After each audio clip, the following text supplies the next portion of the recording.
即馬咱國內新冠疫情嘛是擱再夾起來，頂禮拜增加72例本土重症，也擱有14例死亡個案。另外，流感的疫情嘛開始咧傳，頂禮拜有增加70例重症，甲12例死亡。預估過8月中就進入流行期，9月會達到高峰。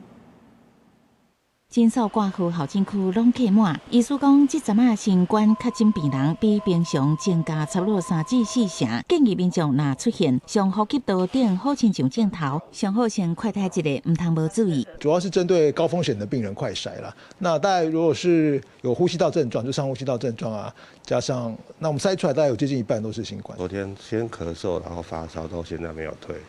都在37.4以上。根據疾管署監測，頂禮拜國內新冠肺炎來急診就醫有2.4萬多人次，比前一禮拜新冠2成7，新增加72例本土重症，加14例死亡病例，雙雙創下本流行季新冠紀錄。特別注意的是，重症個案當中有一例是去年10月到今上少歲的病例，是南部一個1個月的查某嬰仔，伊佇8月初破病，因為兩邊的肺變白，呼吸正喘，目前也佇新生兒加護病房住院。如果小朋友的這個有一些像是這個活動力不佳或者這個食慾下降或者是尿量下降，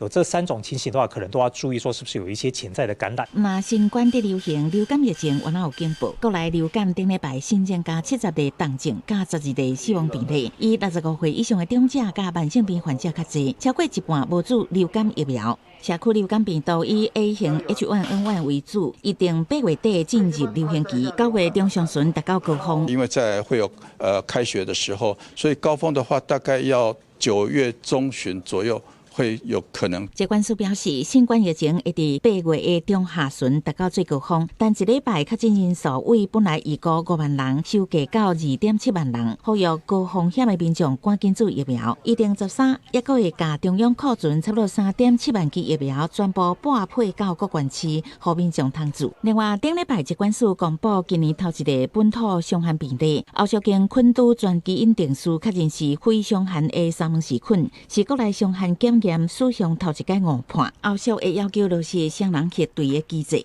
記者採訪報道。